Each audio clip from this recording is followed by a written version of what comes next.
Hello, Waswere here, back with another video, and today we're going to be going over the Zamorak drop rates, which just released. It's a little bit complicated how this things work, but essentially the higher your enrage, you're in a different tier of loot.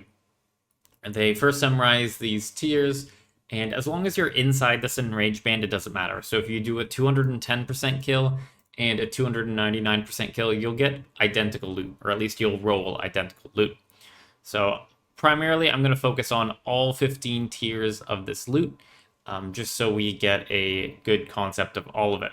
First off is the common loot. I don't care too much about this because there's only a couple mil a kill, but essentially every kill you get a certain amount of loot points, which can then be used to spend on commons, and the game spends it for you. So for example, grimy dwarfweeds would take up 2 of your loot point cost. So in a story mode kill where you only have 5 loot points, you could end up getting 2 rolls of grimy dwarfweeds, so like 30 grimy dwarfweeds, and then with your 1 point left over, you could get 60 to 70 dark Enemica stone spirit.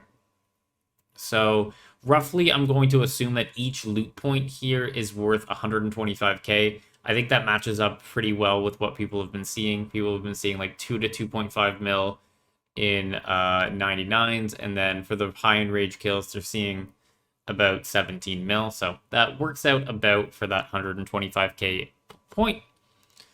Additionally, I'm going to be completely ignoring the full dungeon clears because no one actually does those for loot. It's nowhere near powerful enough with the plus 75% buff.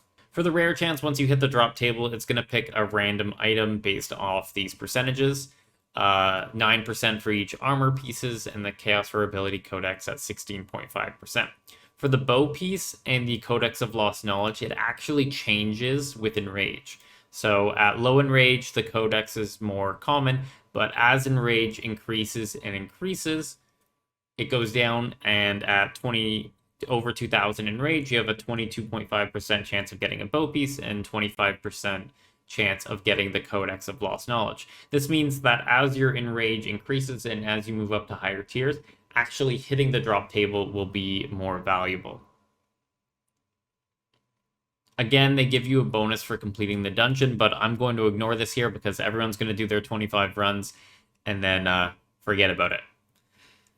Now, the bad luck mitigation makes these calculations pretty difficult. So basically how it works, after 10 kills without a rare drop, your numerator is, or your denominator is going to go down by 1. So let's say I'm doing a 500% kill and I am 30 dry. That is going to that means I have 20 kills of bad luck mitigation, putting me at 1 in 32. And that's going to keep going down, so the next kill is going to be 1 in 31, then 1 in 30, all the way until you get to 1 in 20, where it caps out and the bad luck mitigation doesn't keep going. I guess that's a way of just keeping a little bit of RNG in the game. For the pet, I didn't put this into any of the calculations, but it has a base drop rate of 1 in 500, or if you solo 1 in 300, and the threshold of 100. With how tough this log is to complete kills with, I think everyone will get the pet before they even get close to completing the log.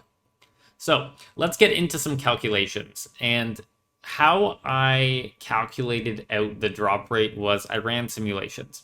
So what I did is I took the 500 base drop rate, ran it through some code, and did 1,000,000 kills. And then from those 1,000,000 kills, I looked at how many drops were obtained and got the overall drop rate there. The code is right here. It's not overly complicated. It's also hard-coded for the specific drop rate. So the last one I did was 28 for the 2000 enrage band. But if I wanted to, I probably could have make it do all 15 bands at once, and then from there have done more sample, like 10 million kills at each, just to get a more good number, more accurate number. But for now, I'm happy with the 1 million of each. It might be off by 1 or 2, but gives a good idea. So from there, with the overall drop rate after bad luck mitigation, we were able to calculate out the bow drop rate, the armor rate, so like a piece of havoc, the chaos roar rate, and the lost knowledge rate. As you can see, as enrage goes up, the bow rate goes down. in order to understand what the most efficient is, I also put these kills per hour in. I think they are good. I don't know. I mostly guessed on a lot of them, and this 200% and 150% should both be higher. So apologies for there. So that's 10 and 9. But yeah, so this first table here looks at the overall drop rates for each specific item.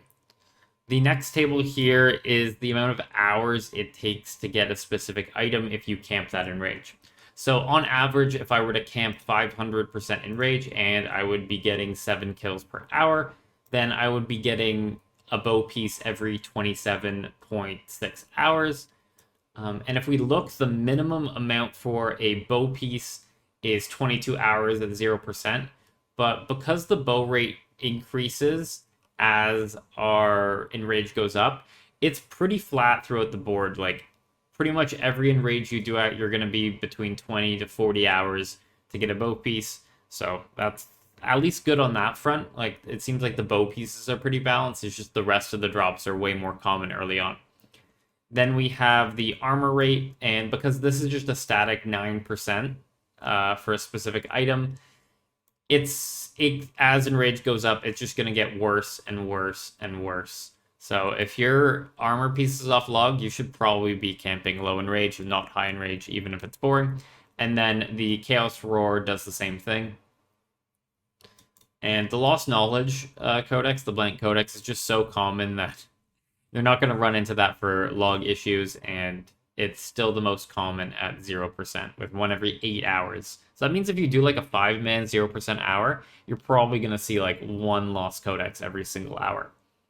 And then the final table here is I just put in a GP calculation. So I took the initial drop rates and I plugged in some rough prices of what things are. The bow is at max, the bow piece is at max. Havoc is about 230 mil on average between the 4 pieces. Roar is 70 mil. The Blank Codex of Lost Knowledge, is 230 mil. And each common point is 125k. So when you add that all up, you get a specific GP per kill. And then I multiplied that through by the original kills per hour we had. And it seems that the most efficient kills were all under 100%, with 194 mil at 0%. And then as your enrage goes up, it still stays high at over 100 mil just because of how expensive the bow is. But there really is no need to do higher enrage when you can just pretty much get the log done, get your GP from these low enrages. And that's what I really don't like about this balancing, is the fact that you're not rewarded for A, being better at the game, or B, being able to do higher enrages. Like, I could go start a 900% solo, and I'll probably get 4 kills an hour, maybe 3. And why would I do that when I can just go do 0%, get 20 kills an hour, and probably get even more GP? So it just feels frustrating that they put this whole giant enrage system in place, and then they kind of ruined it by making 0% way too lucrative. So I'm hoping that now that the numbers are out, they'll be able to see how everyone's going to react to this. Everyone's going to give up on high enrage now. They're going to go to 0%, and it's going to be pretty sad, but hopefully that pushes them to change things to make higher enrages more valuable. But that's going to be the video. I hope you enjoyed it. Have a good one, and I'll catch you in the next one.